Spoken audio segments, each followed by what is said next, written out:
retrouve pour une toute nouvelle vidéo.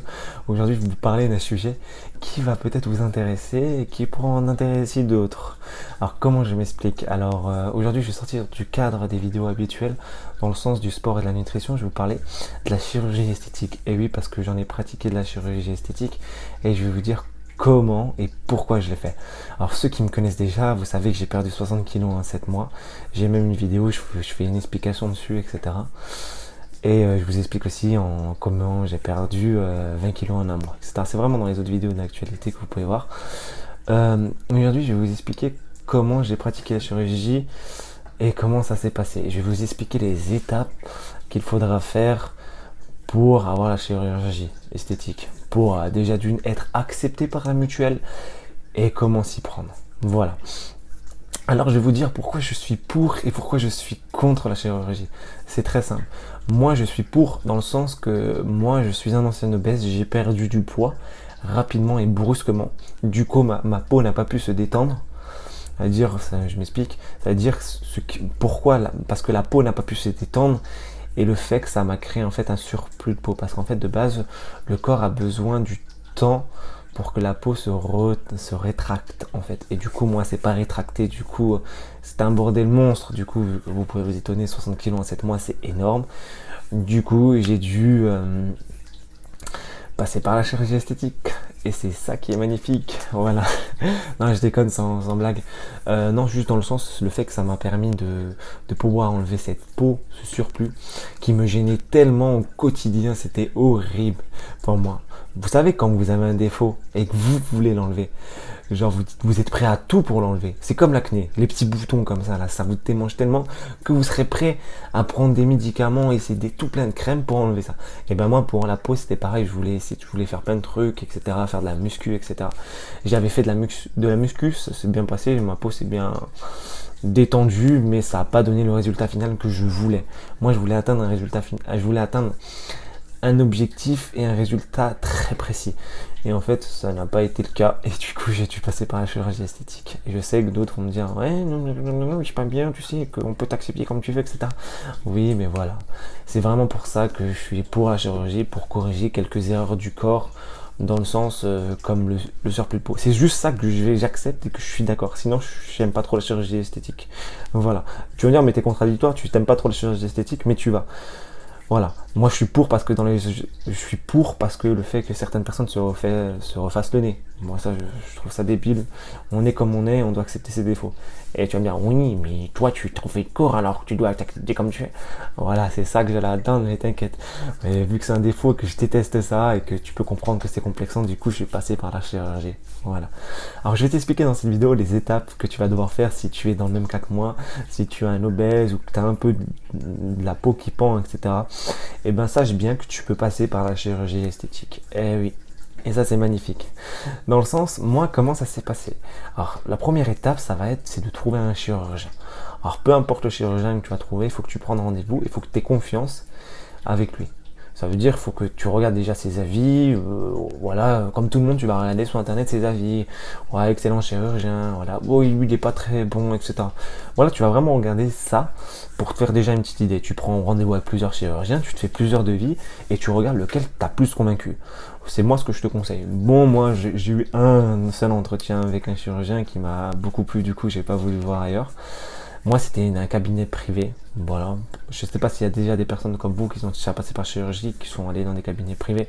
Vous savez que c'est un peu plus cher que les cabinets classiques, je pense. Je sais pas, j'ai pas vraiment fait trop attention. Je sais que moi, c'était 3200, mais il me l'a fait à 2500 vu que j'étais étudiant. Voilà. Alors, qu'est-ce qui se passe? Déjà, en premier temps, tu vas aller voir ton chirurgien. Tu vas faire un contrôle, dans le sens tu dis voilà écoutez j'aimerais couper le bas du ventre comme moi, le bas du ventre, la peau. Il va te dire ok, ça ce sera une abdoplastie. Voilà, c'est une abdoplastie, c'est le fait qu'on va te couper le bas du ventre.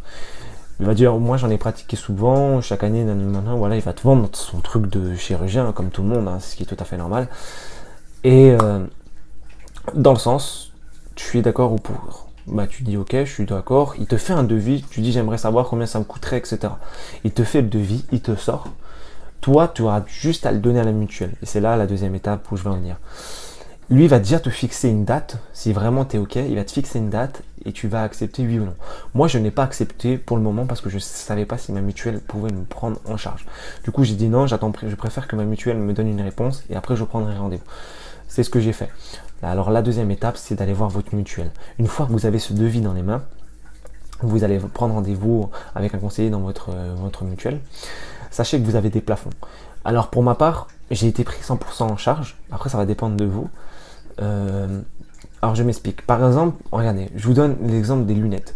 Les lunettes, vous pouvez être pris en charge par la mutuelle 80%. Ça veut dire qu'ils vont prendre 80% des lunettes et vous allez payer 20% du reste des lunettes. Ça veut dire, je sais pas, les lunettes ils coûtent 50, 100 euros. La mutuelle va prendre, allez, peut-être, je sais pas, 75 euros, etc.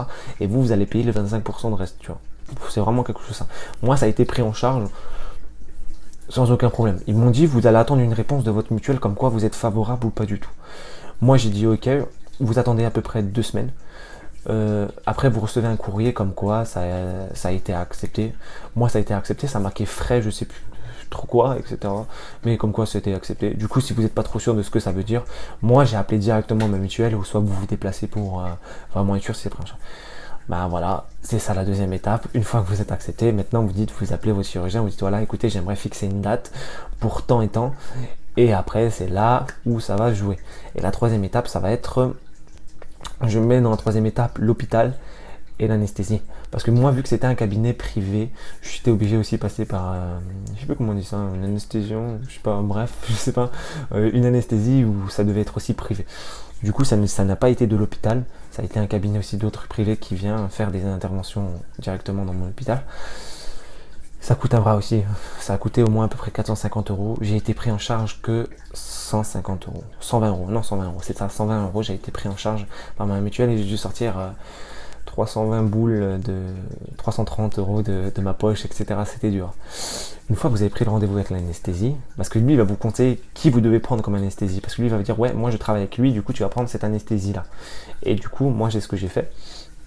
Ça s'est bien passé. Comment ça se passe le rendez-vous avec l'anesthésie? C'est quelque chose de très simple. Ceux qui ont déjà pratiqué des opérations, je sais pas, d'opération à la jambe, vous pouvez prendre rendez-vous, il va vous expliquer ce que vous fumez, etc. Voilà, les questions les plus basiques, voir si vous n'avez pas de problème de santé, etc. Une fois que c'est fini, vous dites ok, lui il va dire ok, t'es en bonne santé, nickel, ok, tout va bien se passer, etc. Quand il dit ouais, si vous fumez pas, vous buvez pas, etc., l'opération va bien se faire. Moi, à chaque fois que j'ai quelqu'un qui me faisait un essai, il me dit ah, t'es un jeune qui ne fume pas, qui boit pas, c'est bizarre. Voilà, ils étaient super contents, ils disent ah, mais toi t'auras aucun problème, tu vas te réveiller sans aucun souci. Voilà. C'est pas pour faire peur à certaines personnes en disant ouais voilà tu fumes etc, t'auras des problèmes de santé. Après ils regardent vraiment sur les profils parce que on a des doses à respecter et vous devez sous-signer comme quoi si par exemple vous ne vous réveillez plus après l'anesthésie, et ben comme quoi vous avez bien sous-signé que vous avez eu la dose prescrite. Voilà, c'est vraiment juste ça.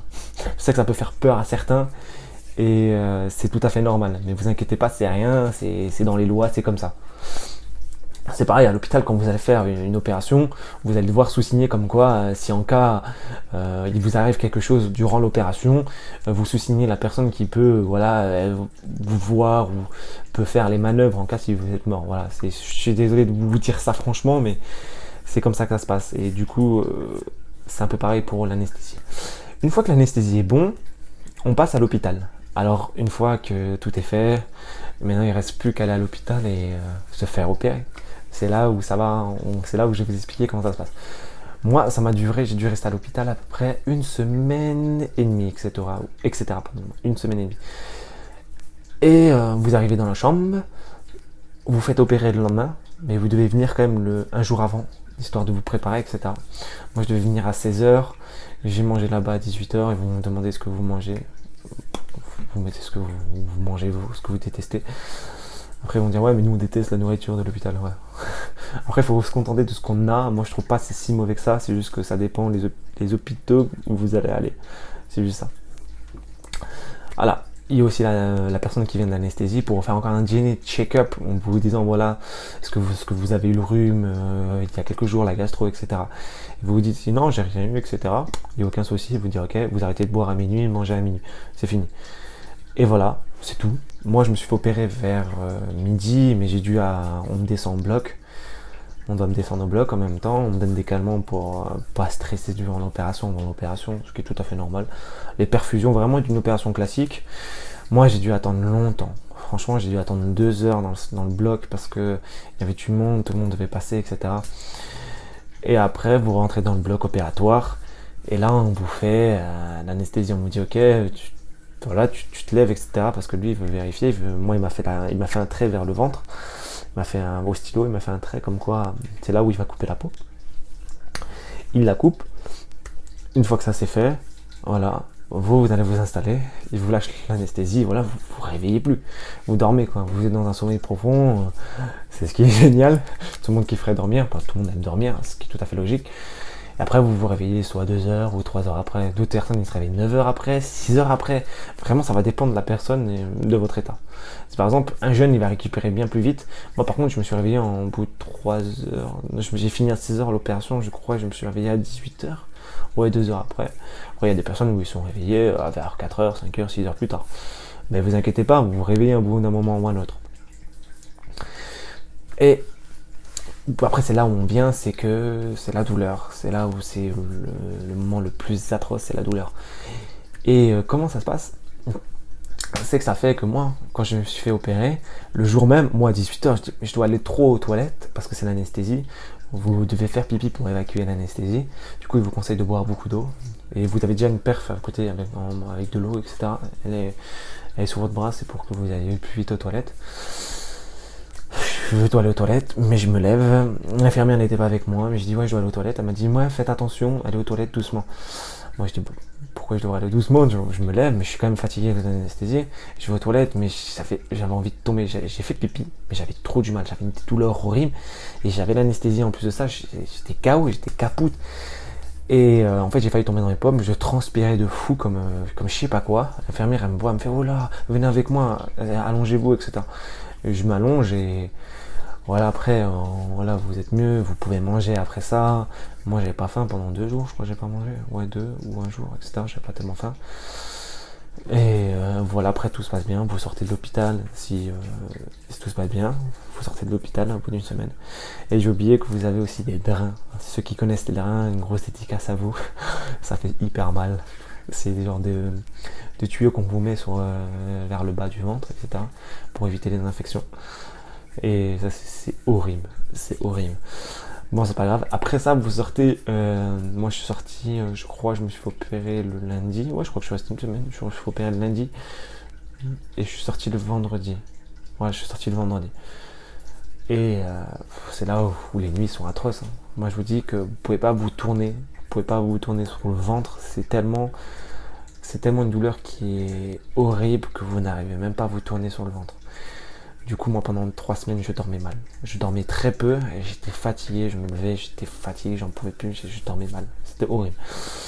Et après, moi, il m'a dit, tu peux quand même t'allonger sur le ventre. Moi, je savais pas que je pouvais aussi m'allonger sur le ventre. Mais moi, j'avais tellement peur de ça que j'avais pas envie de m'allonger sur le ventre. Voilà. Après, vraiment, c'est après avec le temps, voilà, vous avez une infirmière qui vient à domicile. Si vous avez une mutuelle, vous êtes pris en charge. Voilà, c'est vraiment. Vous inquiétez pas pour ça, si vous avez une mutuelle, c'est vraiment, vous êtes pris en charge, c'est vraiment toute la mutuelle qui va prendre. D'autres vont faire sans mutuelle pour cacher ça. Voilà, vraiment, ce sera vraiment pour certaines personnes. Mais vraiment, voilà comment ça se passe. C'est vraiment pas quelque chose de compliqué, je voulais juste vous le partager. Je sais que certaines personnes vont pas être d'accord avec moi, que la chirurgie c'est pas bien, que tu aurais dû rester comme tu es, tu aurais montré comme quoi c'est ton trophée, etc. Moi, pour moi c'était un trophée, mais pour moi c'était gênant au bout d'un moment et du coup j'ai préféré enlever. Voilà, je voulais juste vous partager ça. Du coup, je vous dis à une prochaine. J'espère que ça vous a plu. Abonnez-vous. Bye bye.